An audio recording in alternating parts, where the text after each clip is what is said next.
काली अंधेरी वाली सुनसान खेतों के किनारे बसा भैरवपुर गांव।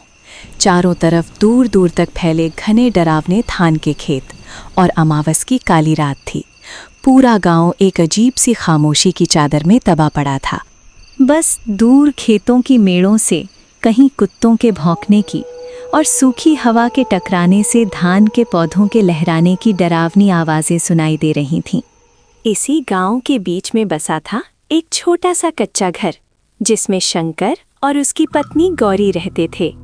उस रात जब शंकर हाथ में हंसिया लेकर रात में खेत में धान काटने जाने की तैयारी करता है, तभी गौरी उसे टोकती है। सुनो जी, आज अमावस की रात है। आप इस काली डरावनी रात में भी अकेले खेत में धान काटने जा रहे हो? आज मत जाइए, मुझे बहुत डर लग रहा है। अरे गौरी, तुम फालतू में क्यों डर रही हो? अगर आज खेत नहीं गया तो फसल खराब हो जाएगी। घर का खर्च कैसे चलेगा? पैसा फिर कमा लेंगे जी, पर जान है तो जहान है। बड़े बुजुर्ग कहते हैं, आज साए घूमते हैं। ये सब वहम है, मैं कोई बच्चा नहीं हूँ। तुम सो जाओ, मैं जल्दी लौट आऊंगा। गौरी ने हाथ जोड़कर बहुत समझाया, लेकिन शंकर नहीं माना। वो कंधे पर अंगोछा डाले और हाथ में हंसिया लेकर खेतों की ओर निकल पड़ा। गांव के बीचों बीच पुराने पीपल के पेड़ के नीचे गंगाराम की चाय की दुकान थी। वहां गंगाराम, भोला, सुखदेव और गांव के सबसे बुजुर्ग भोलाराम बाबा बैठे थे। अचानक कुत्तों के रोने की आवाज आई। आज ये कुत्ते इतने क्यों भौंक रहे हैं? आज अमावस है, लगता है कोई बुरी रूह घूम रही है। तभी लालटेन की कांपती रोशनी में शंकर वहां से गुजरता दिखा। भोलाराम बाबा बोले, अरे शंकर, कहाँ जा रहा है इतनी रात को? आज अमावस है, ये रात ठीक नहीं। बाबा, घर का खर्च चलाना है। मेहनत करने वाले का भगवान साथ देता है। शंकर बोला। अचानक ठंडी हवा का झोंका आया। लालटेन की लौ कांप गई और किसी की डरावनी हंसी गूंज उठी।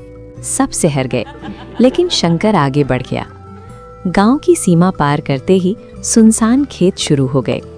धान के पौधे ऐसे हिल रहे थे मानो कोई बुला रहा हो। फुसफुसाहटें गूंज रही थीं। अचानक एक परछाई दिखाई दी जो खेत में उतर गई। कौन है? शंकर चिल्लाया। तभी सामने गौरी खड़ी थी। गौरी, तू रहा? रात बहुत हो गई है, वो बोली, लेकिन उसकी आंखें ठंडी और बेजान थीं। आवाज गौरी की नहीं थी। अगले ही पल वो धुएं में बदलकर गायब हो गई। ये गौरी नहीं थी, ये छलावा था।